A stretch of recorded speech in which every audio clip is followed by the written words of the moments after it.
Alright, everyone. How's everyone doing?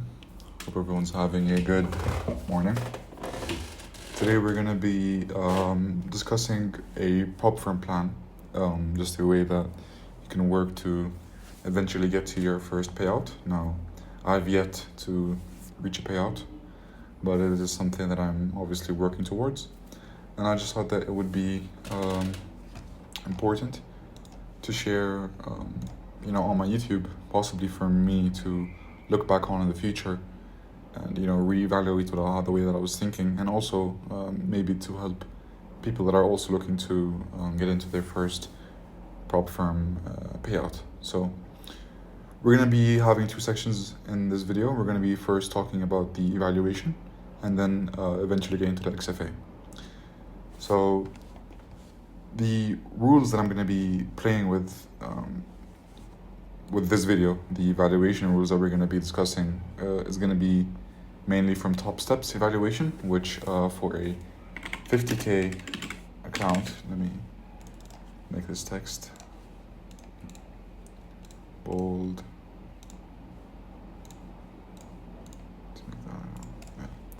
Okay, so for a 50K account, the monthly evaluation fee is $49 US. So every time that you want to continue a month of trading this evaluation, you have to pay $49. Now the profit target is $3,000, while the maximum loss limit is $2,000. So you're gonna have 4% to work with while attempting to acquire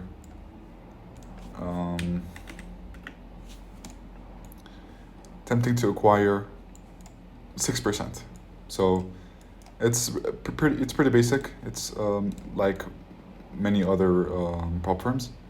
But the thing that's good about Top Step is that it gives you more lenient rules. They're more relaxed. It's not you don't have a profit target on your XFA or anything. That's the main reason that we're going to be talking about Top Step today. I'm not going to be mentioning any other kind of prop firms. I'm just going to be mentioning Top Step with their rules. If you want to apply the same idea to your own preferable prop firm, then you can just take on the percentages and just divide it by whatever your prop firm is providing. So let's talk about passing the account. Now, obviously, you would want to have a proper model. You'd want to be able to have a system. You want to be able to know how to trade. You want to be able to reach a profit target of $3,000 of 6% on a 50K account. So let's consider two scenarios here. The first scenario, let's say you take 3 to 4 months to pass one account. Now, what that's going to run you, money-wise, is going to be around 150 to 200 US. Now, in this scenario, keep in mind that in both these scenarios that I'm going to outline now, there is the possibility of not achieving a payout. So, scenario 2.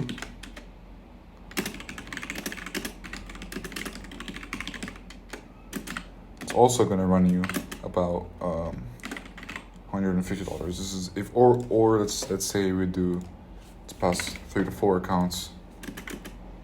That'll also be $200. So it's the money risk is not the main point here. What we're going to be mainly trying to discuss today is, the time and the probability of achieving a payout in the least amount of time possible. So, between these two situations, with both of them having the possibility of not achieving a payout once you're in the XFA, which we will get into how to manage further into the video. But for right now, what we want to keep in mind is that there's a possibility of once you reach the XFA within these two scenarios, you will not be able to achieve a payout. So the obvious edge here would be to go with the scenario 2. It's the same amount of money risk. Look at it as just an investment. It's just a way of Yeah, exactly. Just look at it as an investment. You're spending some money in hopes of making more. It's like it's a business. You're basically running a business here. So the edge is going to be obviously with scenario two is if you are 1 month to pass. Maybe you have 3 or 4 tries to pass one account, or maybe you pass maybe you pass multiple. Maybe you pass 2 accounts or 3 accounts or 4 accounts if you're very good. But the main point that I'm trying to reach here is that we're gonna have less time burnt within scenario two. Instead of taking 3 to 4 months to pass one account and it's gonna run you the same amount, you just go with scenario two, which is you'd be spending less time. Now, how would we be able to achieve spending less time on a evaluation account? Now, the obvious answer here is risking more, and that's the goal here. We're gonna be risking more. So I just want to really quickly draw a equity curve. So let's say, so you buy a 50K account, you start off on your balance here. Let's say you work up slowly and it takes you, let's say, 2 weeks to reach 51,000. Let's draw that out here. Let's say you reach 51,000 on your account balance within the first 2 weeks. Now, the more sensible thing to do would be to up your risk now, because you have a bigger cushion to work with. Because since your max loss limit at the beginning is with the raw 50K account is 48,000, and now that you have 51,000, your account will be trailed up to a $49,000 maximum loss limit. So in a sense, you have more breathing room. You're able to, you have more trades to take before you can lose. And one thing that I forgot to mention is that the goal here, let me write this down.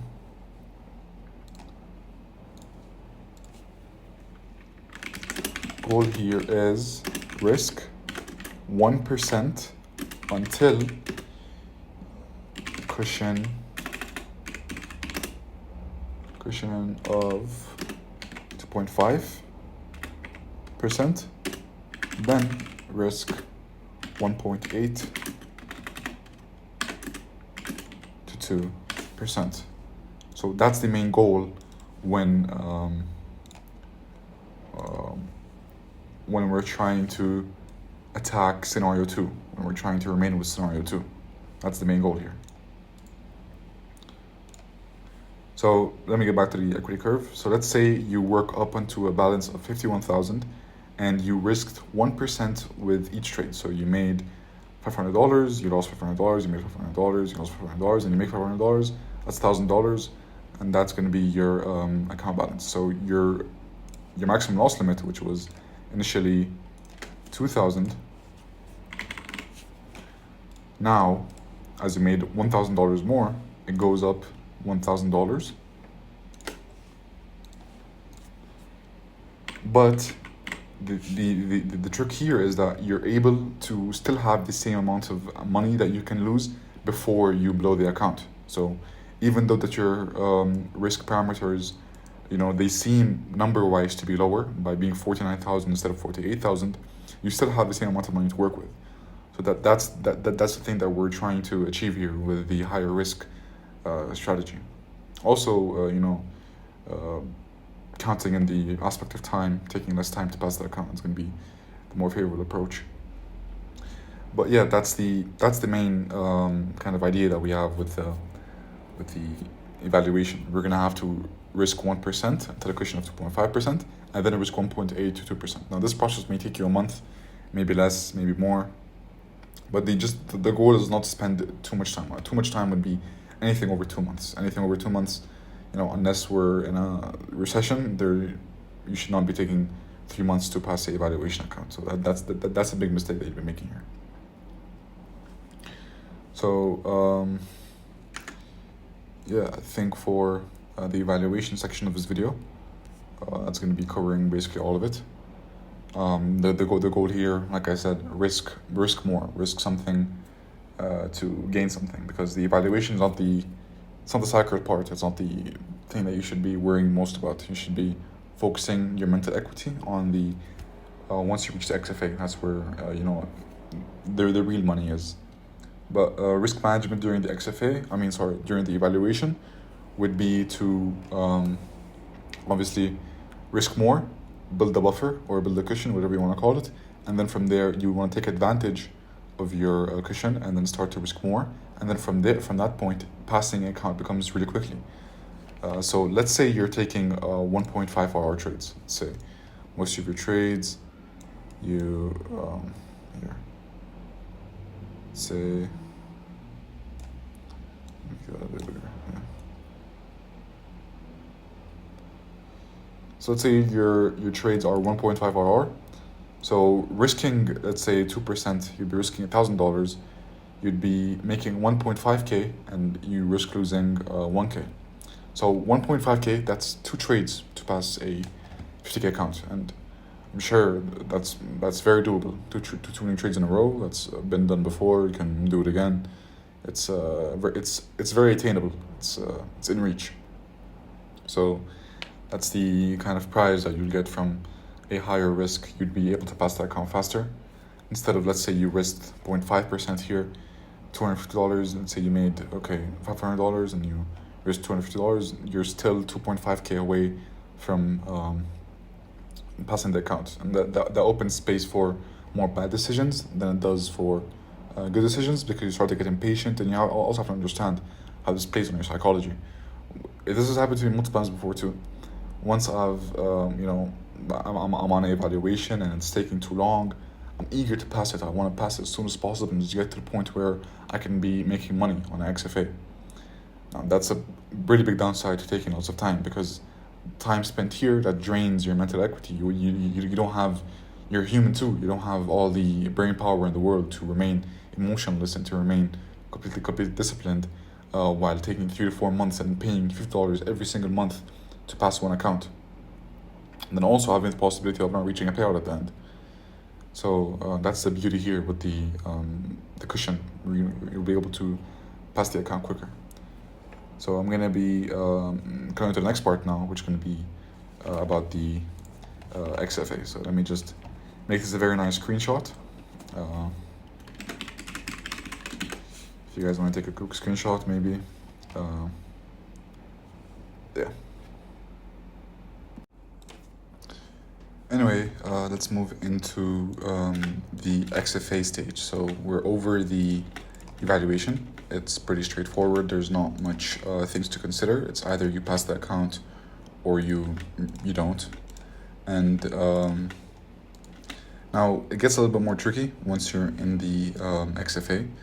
So let's start off by creating a kind of basis to just lay out everything that we need to know going into the XFA. So let's say this is the same scenario from top steps rules. This is all derived. You can always go and divide the numbers by the appropriate ones according to your personalized prop firm. But let's say we have a 50k XFA. Obviously, in this case, we do not have a profit target, but what we do have is a objective. We have an objective rule to be eligible for payout. Eligible for payout, which is in this case, it's a 5 winning days with at least $200 profit. Now this is at least. You can obviously make more and you'd still be eligible for payout, but this is the main rule that we're going to be having when it comes to concern of actual money for getting paid out. But what the more complex rule here is the maximum loss limit. Now, the maximum loss limit for XFAs also do trail. So you start off with a maximum loss limit of $2,000, which is again 4%, and this maximum loss limit it goes up as you make money. So let's say you're in a situation where you have a raw account, you just passed the evaluation, and now you have $50,000 buying power in a XFA. Your maximum loss limit is $48,000. So that's how much you can lose before you blow the XFA, and now you have to start over from the evaluation. Now the thing is here that the same way with your equity curve on the evaluation, your maximum loss limit is also trailed. So you have a starting of 50,000 just above that by a bit, and you have your starting balance right here at 50,000, and here's your maximum loss at 48. Let's say you build up to let's say 51,000. Okay, once you're 51,000, your maximum loss limit goes up from 48,000 towards 49,000. So now you can reach down to 49,000 before you blow that account.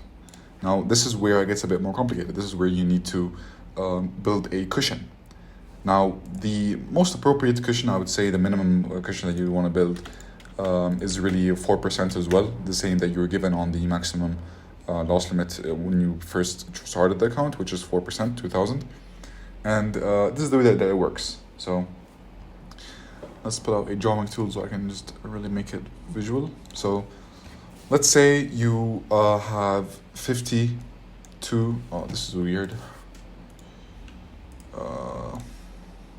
Yeah, this is not what I want to be using to draw. Pull up Epic Pen.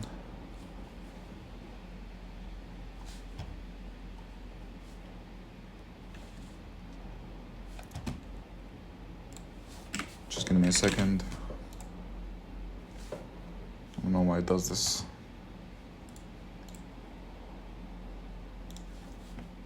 I think it'll open now. Yeah, there we are. Okay, so here, let's say we have the XFA on a raw 50K, okay?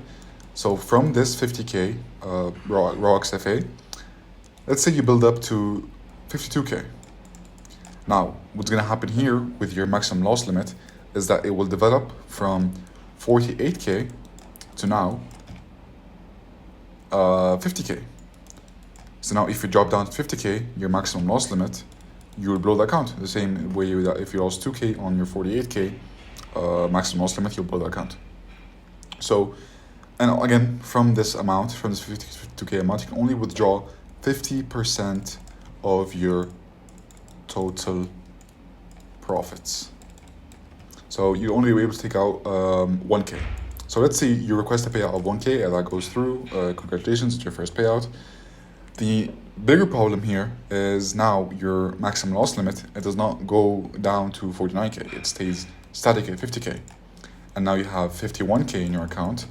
And the problem here is if you lose 1%, 2%, you blow the account. And 2% is, once you're at the stage, risk parameters are obviously dependent on winner rate and the risk to reward ratio. So let's say if you were if your win rate and are allowed you to lose 4 trades in a row to lose, let's say 4%, then you would risk 1% per trade before hitting the maximum loss limit.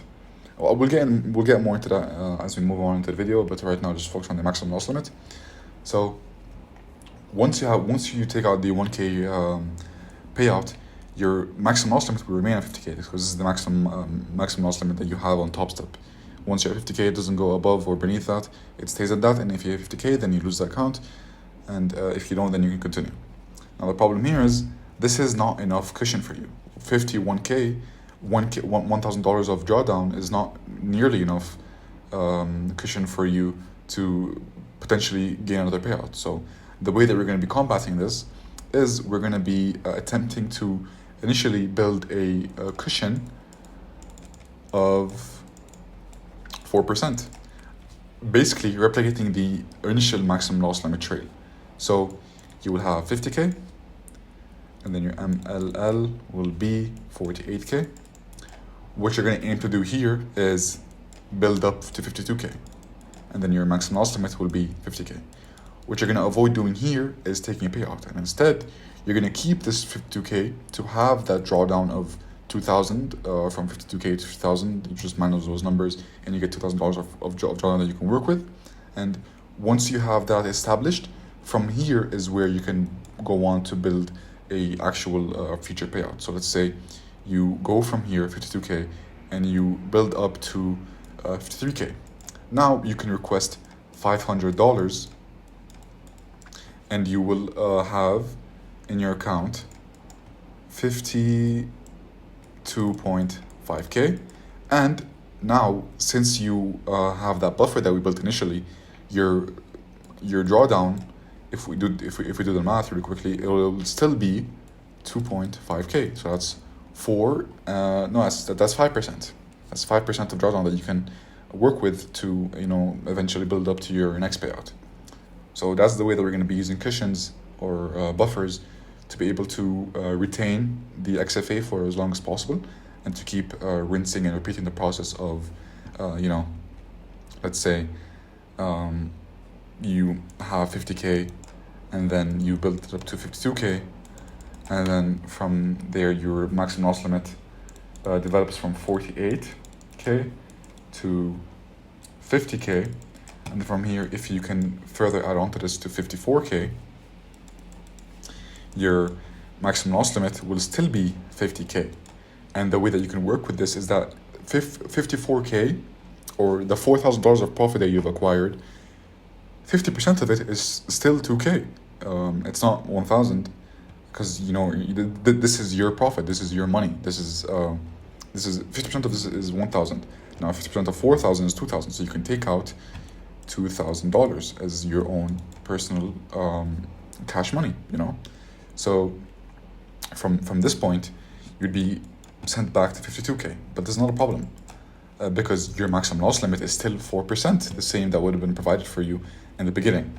So I think that's enough for you to work with. It also depends on your strategy, how much times you lose in a row. So if you lose, let's say, if you lose 6 times in a row at maximum, then your buffer would want to be bigger than 4K. It would want to be 6K, because then you can have, I'm getting kind of confused here.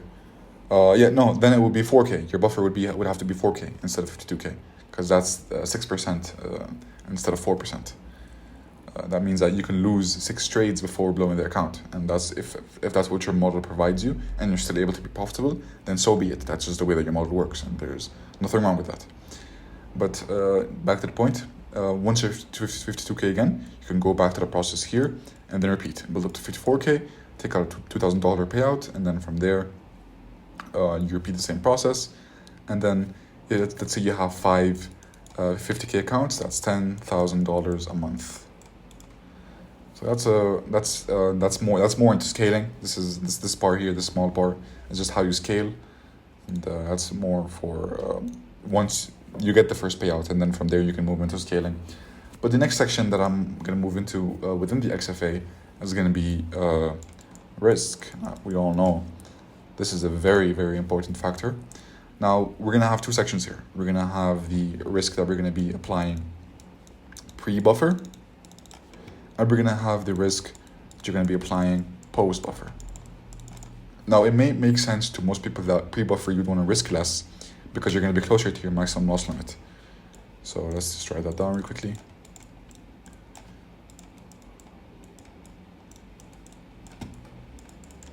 But then once you're post-buffer, you can risk more,